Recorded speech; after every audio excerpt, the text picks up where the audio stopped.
Hello guys and welcome back to the channel.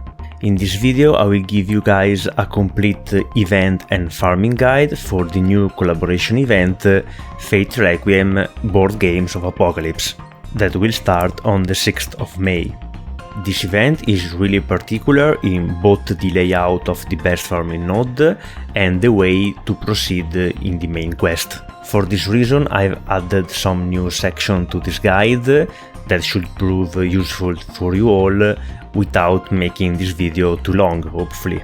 If you are new to the channel, I will as usual divide this video in mainly 3 parts. First of all, a quick event overview focusing on the general structure of the event, limited CEs, bonus servants, welfare servants, summoning campaign, common codes, mission and bonus quest. In the second part I will give you a detailed strategy on how to clear this event optimally. This will include a free quest overview for event maths and ascension maths, a specific criteria to understand if you want to farm the final mixed node or one of the 3 single nodes, and finally a specific guide on how to clear optimally the first game of the event, the Monopoly board. This is the new section I was talking about earlier. In the last part of the video I will list and rank the 3 turns farming setups for the 4 best farming nodes. For each node I will give you farming setups for all card types, starting with Quick, then Arts and finally Buster. I will cover all the available DPS in the game that can return farms, and of course I will also give you at least one free-to-player setup for each node. I will put timestamps in the description if you want to jump to a specific section, but I highly advise you to check them in order because you may skip on some important information that I will not repeat later in the video. Before we start in earnest, as always, if you find this type of content useful, please leave a like and subscribe to the channel. It may be a small gesture for you, but it means a lot to me knowing that what I do is useful. And of course, if you have some suggestions or even complaints about these guides to help me improve them, let me know in the comment section below. The more feedback I get, the more I can polish these guides. We can now start with a quick event overview. This Fate Requiem event is very unique, featuring 6 different games to play in order to advance in the main quest, on top of event mission and bonus quest to clear, along with the usual event shop. At least this last one is pretty standard. There are the usual 3 event shop currencies to farm with free quests, whose drop rates can be boosted by the event bonus gacha CEs. To progress in the main quest and unlock bonus quests, you'll need to collect tokens featuring different servants. There are 52 tokens in total and they are obtained by landing on each square in the board of the first game, the Monopoly style one, or after clearing the following games. The first Monopoly game is really the only one you should worry about, since all the following ones are pretty straightforward and will give you the tokens automatically when you beat them. The only other one you may need help is the 4th game, in which having a lot of servant tokens will help you win, but they are still standard battles. That's also the only game with multiple endings depending on your performance, but don't worry, you will be able to re-challenge the 4th game after the epilogue if you want to try all the battles. And in any case, the extra scenes will be unlocked in my room after the end of the event. Going back to the first Monopoly game, in order to move on the board, you must roll one of 6 different types of dice, which are dropped in each free quest. The drop rates for these dice are fixed for each free quest. You cannot boost them with CEs or in any way, but proceeding in the main quest of the event will unlock better free quests with increased drop rate for the standard white dice and with a chance of dropping one or more type of special dice. I have dedicated an entire section of this video to this Monopoly game, since this is the most original part and the most complained part of this event, so for now let's move on with the event overview. Suffice to say that to get all the tokens and all the materials, you'll need to land on each square of the board 5 times, so keep it in mind. Taking a look at the event Limited CEs, there are two that will be useful for farming, aside giving drop bonus of course. The 5-star gacha CE for gold currency mission start, and the 5-star damage CE looking up at the starry sky. Equipping these two CEs to specific damage dealers will enable original farming composition for this specific event. You will find all of them in the third part of this video featuring the farming compositions. Regarding the event damage CE, you will only get 4 copies from the event shop, so you'll need to get the 5th one to max limit break it as quest drop. Once you get it, you can safely max limit break it for extra damage and to enable more farming composition, as you will see. A max limit broken copy will especially be useful for the final mixer node, but can also enable looping setup with Paracelsius for the 3 single currency nodes. Aside from that, this is also a very good CE for a quick servant to use after the end of the event. And of course, if you are lucky enough to get a max limit broken copy of the gacha CE mission start, it can be a very good looping CE with pure attack stat for quick and hard servants. Among the event bonus servants, the DPS that will be useful for farming the 4 best free quests available are the 2 new addition Erice and Voyager, Nursery Rhyme and Cersei. Voyager, having pseudo-class advantage for this event, will be useful for all nodes except for the final mixed one.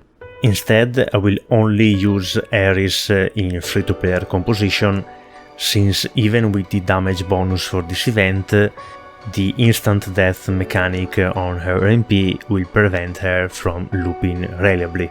And if you are wondering, Cersei will be useful for the final mixed node that has an unusual layout of 3-1-1 for the enemies. Speaking about the welfare servant Erice, to get all her 4 ascension materials, you need to clear 4 specific event missions that will unlock after you clear the first game Mosaic City Monopoly main quests.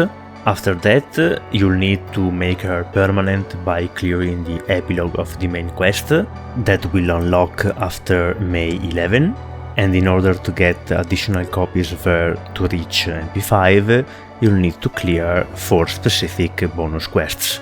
Don't worry, I will go over the event mission and bonus quest in a minute, but for now let's talk about Erice. After the first single target Arts Lancer welfare we got recently with Kagetora, now we can also get our first AoE Arts Lancer welfare. However, as I said previously, she won't be useful for arts looping since her MP has an instant death mechanics that lands before damage.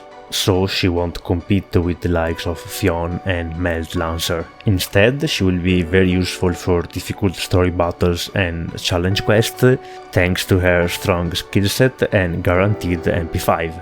The other 2 new additions to the servant roster for this event are of course Voyager and Koyo, aka T-Rex Waifu.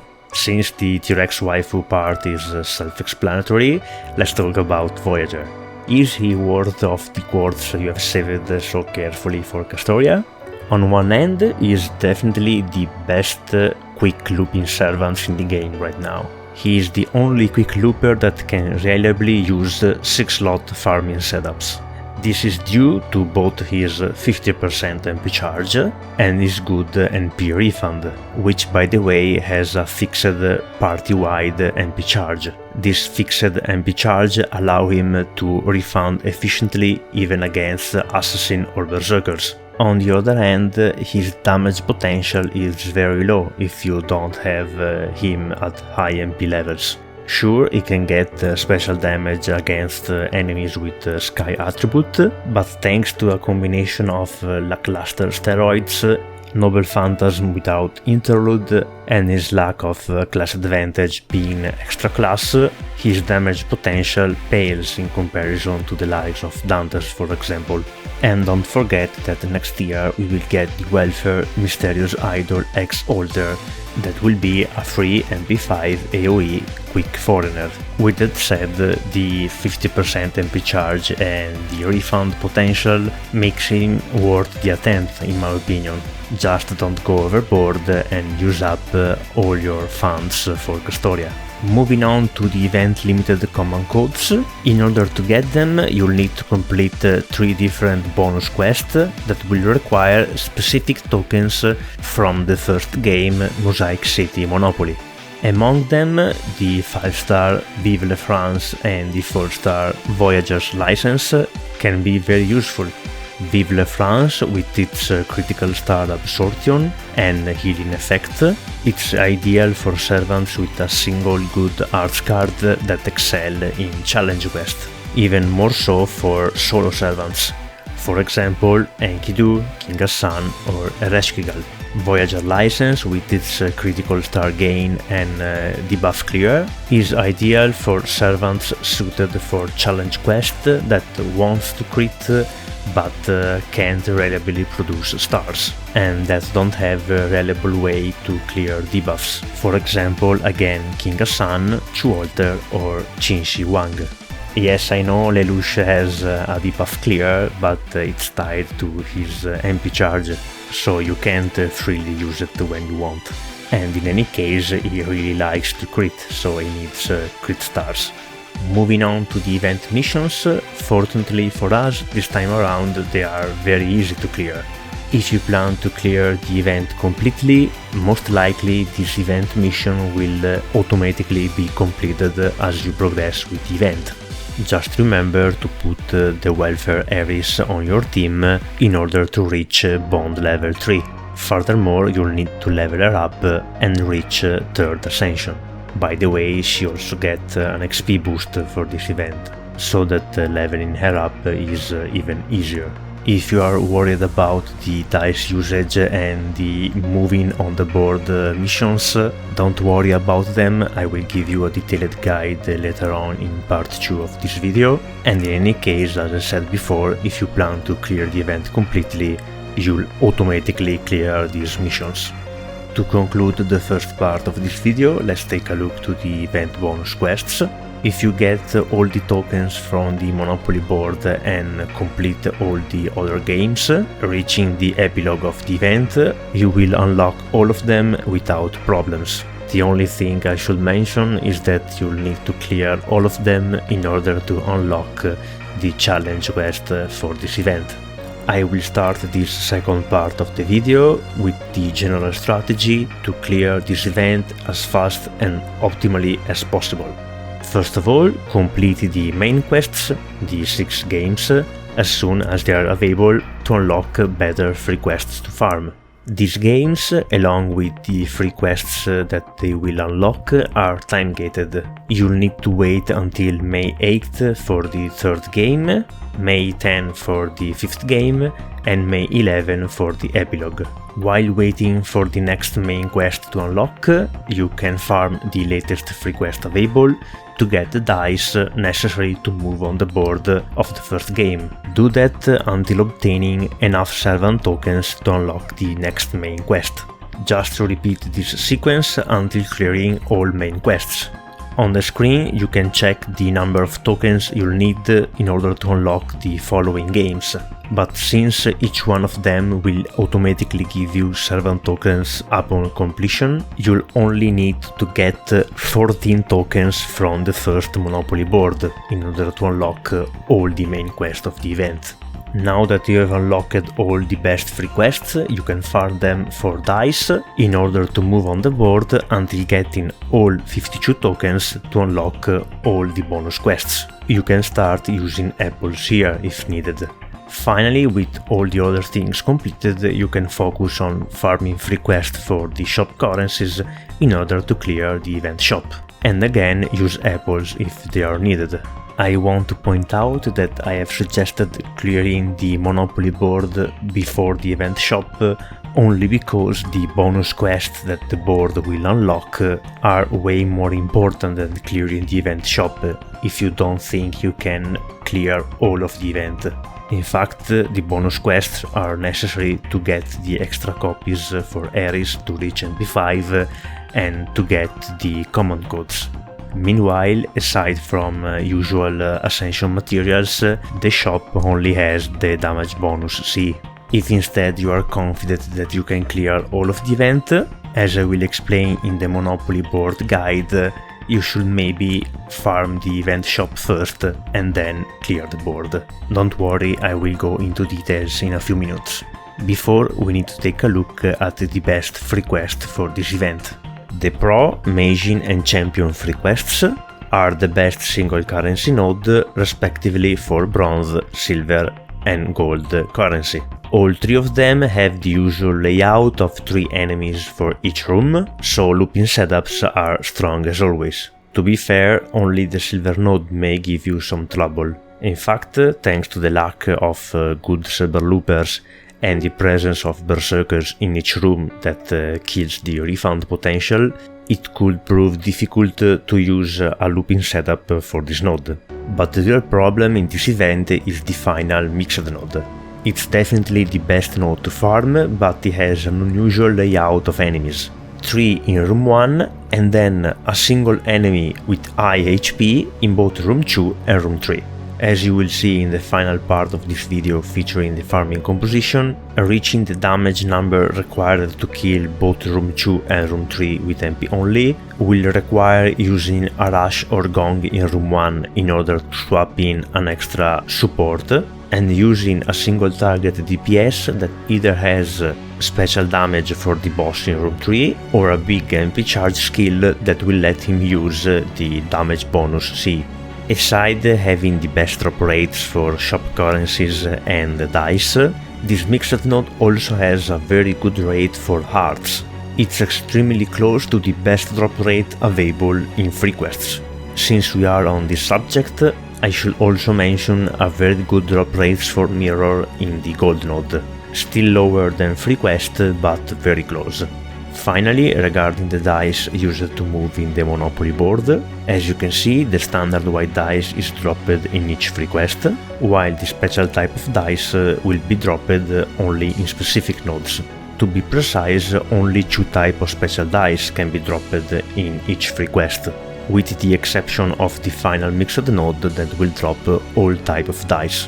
With all that said, I will now give you a criteria to decide if it's more optimal for you to farm the single currency nodes or the final mixed node.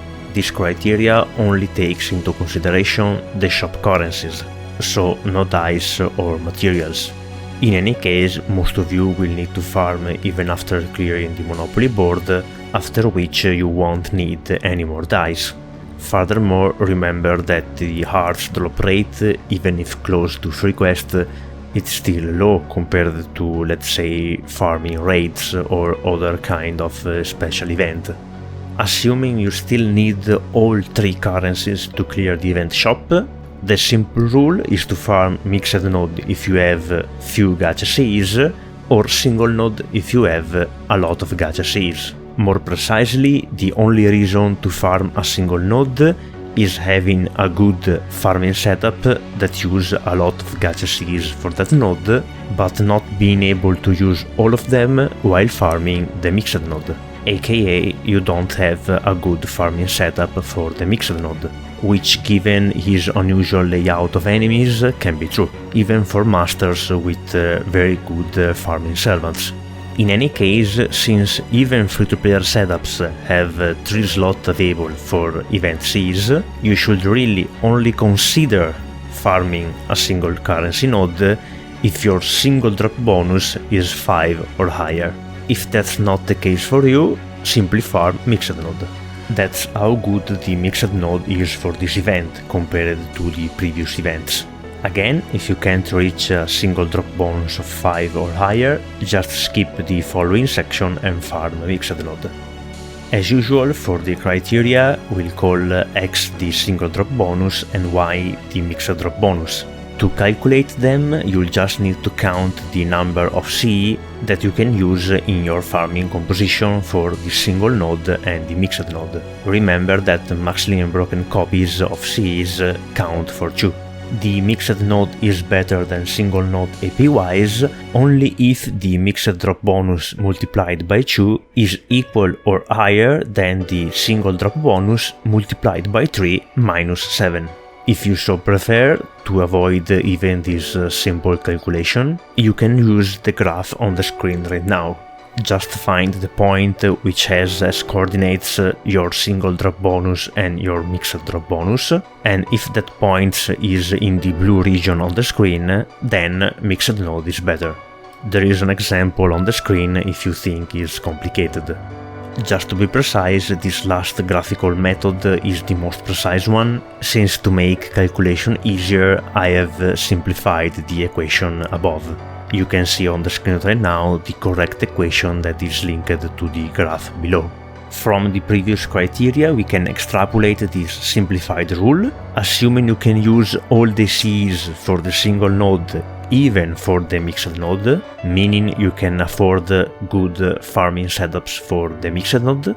Then the mixed node is surely better than single node AP-wise if your single drop bonus is at most 6. Meaning you should only use the previous criteria if your single drop bonus for the single node is 7 or higher. Otherwise, if you fulfill the previous assumption, you can just farm mixed node. These numbers should really give you the idea on how much better the mixed node is compared to the single nodes in this event. In fact, it's so good that even assuming you'll only need 2 currencies to clear the event shop, the mixed node may still be the better one to farm. Usually, the simple rule is to farm the 2 single nodes in any case. More precisely, the only reason to farm mixed node is having a lot of different gacha CEs, but not much of the same type, aka high mixed drop bonus but low single drop bonus for that specific currency.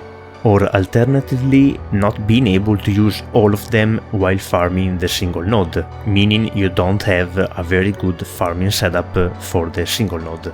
To give you the idea, even with only 2 currencies needed, mixed node is still better than single node if you don't use any gacha CE. Of course, this is just to give you an idea with numbers, since it's not practical, given that you can always choose a support with a gacha CE, so your drop bonus should never be 0. The exact criteria is still the same as before, just with different numbers. For the mixed drop bonus, only count the 2 gacha CE corresponding to the 2 remaining currencies. Then, as before, you can use the equation above or the graph below. Again, the graphical method is the most correct one, since I have simplified the equation above to make calculation easier. This time around, you'll always need to use the complete criteria, since even for veteran masters that can use the best farming setups, you can only be sure that the mixed node is better if your single drop bonus is 0, which, as I said before, is impossible since you can always choose a support with a gacha CE. This time there is no simplified version of the rule. To conclude the second part of the video, I will now give you a detailed guide for the Monopoly game, since judging by the comments of JP players, this part was the one they complained the most about, mainly because of its reliance on RNG for the dice rolls.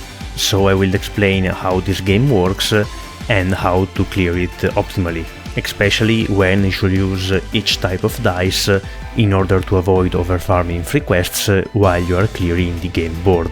Let's take a look at the image on the screen right now.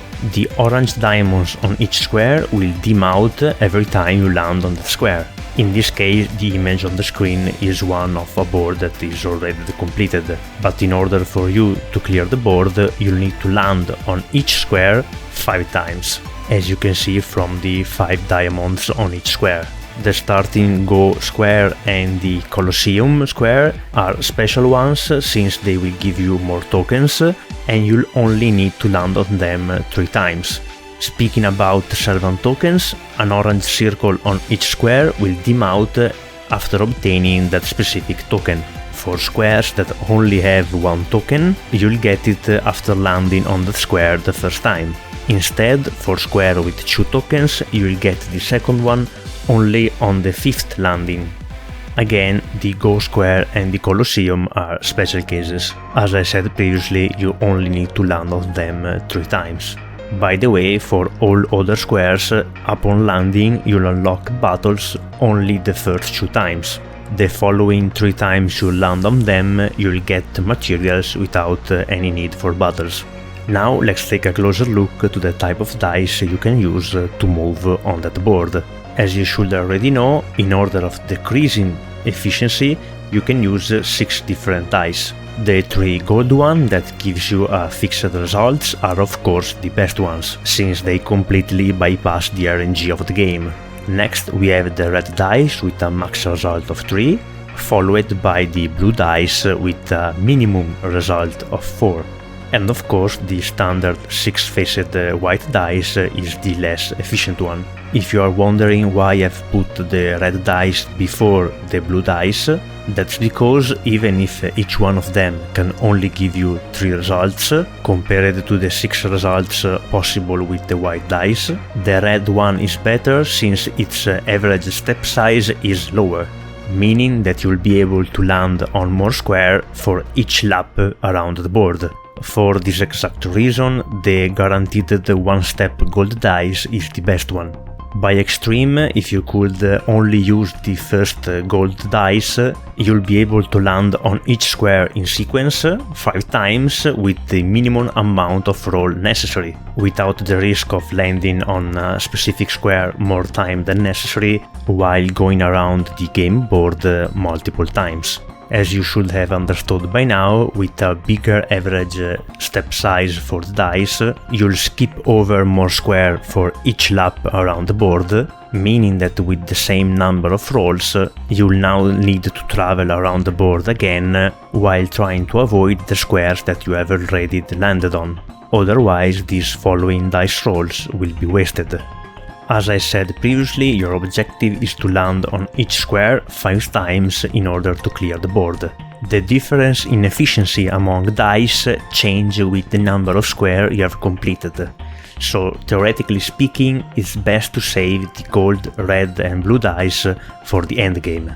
I will elaborate on this point in a minute. However, you'll get more of those gold, red and blue dice while farming free quest. And if you clear the board with some of those dice still unused because you wanted to save them, that means that with their higher efficiency you could have cleared the board much faster, and by that I mean with less farming. So, what's the best strategy to clear the game board without the risk of overfarming free quests? If you are confident that you can clear the event completely, first of all, use the best possible dice in order to get 14 tokens from the board. That's because unlocking better free quests earlier will give you more and better dice while farming. Then you should clear main quest and farm free quests to clear the shop.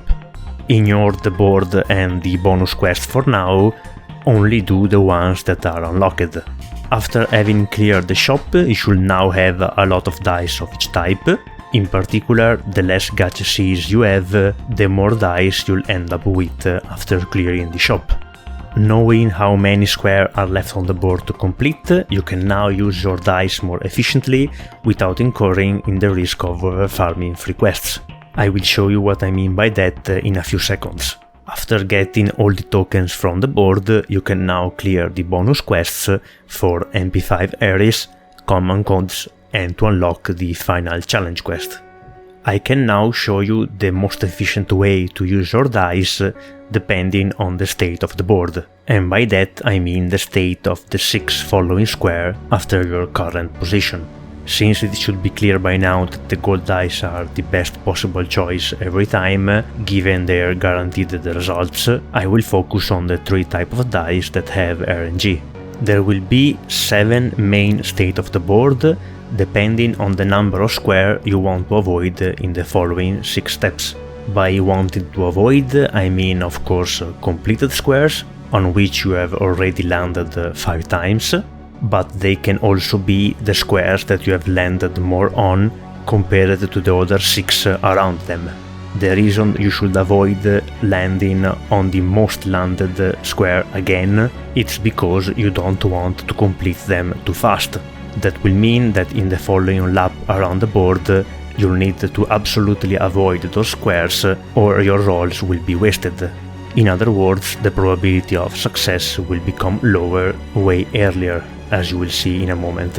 As you may have guessed by now, the most optimal way to clear the board is trying to reach a landing rate that is uniform among all the squares, using the dice as I will show you. This strategy will delay the decrease in probability of success as much as possible. Finally, I should mention that you'll automatically complete the go square after 3 laps around the boards, since you'll automatically stop on it, so afterwards you'll want to avoid it. And in a similar way, you'll complete the Colosseum very quickly, having to land on it only 3 times, so you'll need to avoid it together with the other 2 jump to the Colosseum squares. I'm talking about square 6 and 16. As you can see on the screen, when you have 0 squares to avoid, all the dice are equal. However, as I said previously, we also need to take into account the average step size of each dice, meaning that the red dice is the better one, followed by the white dice and finally the blue dice. As I explained before, with a lower average step size, you'll skip less squares, meaning you'll need to do less laps around the board, thus having a lower probability of landing multiple times in the same squares, in that way delaying as much as possible the state of the board, which has lower success rate. Next, when you have only 1 square to avoid, the blue and red dice will be 1.2 times better than the standard white dice, depending if the square to avoid is in the first 3 steps or in the last 3 steps. When we have 2 squares to avoid, we can get 3 different situations. The 3 dice are equal for probability of success if the squares to avoid are 1 in the first 3 steps and 1 in the last 3 steps. Again, if we consider the average step size, red is better, then white, and then blue. In the other 2 cases, the red and the blue dice are 1.5 times better than the white one. By now you should have understood how this works. With 3 squares to avoid, the blue and red dice can be 1.3 times better or 2 times better. You should also notice that from now on there is also a possibility for a 0% success rate. This is of course when you want to avoid all the 3 initial steps or the 3 final ones. The following 3 situations are symmetrical with the initial one we have seen. With 4 squares to avoid, the colored dice can be either equal or 2 times better. With 5 squares to avoid, they are always 2 times better. And finally, with 6 squares to avoid, they are equal. Of course, you'll only find this final state by the end of the game, and it's the only one where a bigger average step size is better, since of course you want to jump and skip all 6 squares. So this time, blue is better, followed by white and finally red. To summarize the results, you can check on the screen right now the success probability gain over the white dice for all the other type of dice. As you can see, for all the possible states of the board, the colored dice are always better than the white ones, with the gold dice of course being the best ones. And as I previously anticipated, their efficiency will increase the more squares you complete, reaching the highest efficiency by the endgame. Aside from the state of the board, meaning the number of completed squares in the next 6 possible steps, you could also consider using your best dice on the most difficult part of the board. This is really only a tiny increase in efficiency, but anyway I wanted to point out even this tiny little difference among the 3 parts of the board. In fact, since square 11, the Colosseum, is the one you'll hit the most, because it's basically 3 squares in one, in a similar way to the prison tiles in the real Monopoly board. There is a slight decrease in probability of landing on a square each time you'll need to avoid the jump squares 16 and 6 in order to reach that specific square. So the easy part is right after the Colosseum, then the medium part is between 16 and 6, and finally the hard part is right before the Colosseum. Before moving on with the farming setups, I wanted to give you a little bonus that will help you win the real Monopoly game if you can bear with me for just another 2 minutes. Don't worry, you don't need these formulas, they are only there for completion's sake. If you are interested in the probability of landing on the tile distant n steps from your current position, rolling a 6-sided dice each time without overshooting it. You can calculate those probabilities with the recursive formula shown on the screen, starting with P0 of 1% probability, since you have already stepped on the tile you are on right now, distant 0 steps, with pk 0 for each negative number, since you can only advance on the board and not go back. For example, P1, the probability of landing in the following tile, is of course 1/6. You can only get there if you roll a 1. P2, the probability of landing on the second tile, is 1/6 plus 1/36. That's the probability of landing a 2, or in sequence 2 times 1. You can calculate all the following ones, and it can be shown that as n grows very large, the probability of landing on any particular tile approaches 2/7, which is the reciprocal of the average step size of 3.5 rolling a 6-sided dice. In other words, increasing the required steps will decrease the dependence on your starting point, and the probability of landing on any tile will approach 1 over 3.5 tiles that you'll jump over with your average step size. This asymptotic behavior allows us to calculate the probability distribution of the pieces on the board that arises after sufficiently long play. If we combine this information with the cost of building houses or hotels on each tile, and the profits you'll get when other players land on those tiles, we obtain that the best tiles you can get while playing Monopoly are the orange tiles. This should give you a bit of an edge if you'll ever play again Monopoly with your friends. If you want to know more, the probability distribution is calculated using Markov chains. To make it simple, they are used when you want to study the evolution of a system in which the probabilities of each transition to a different state depends only on your current state and not on how you have gotten to that state. Basically a stochastic process without memory. For example, in Monopoly, each state is the tiles you are on, and the probability of changing your state with a dice roll only depends on the current tile you are on, not on how you have gotten there. We have now reached the third and final part of this video, featuring the actual farming composition for the best 3 nodes of this event. As always, if you have some doubts, you can ask me in the comment section below, but before, please check this screen right now with the important farming tips if you are a new player.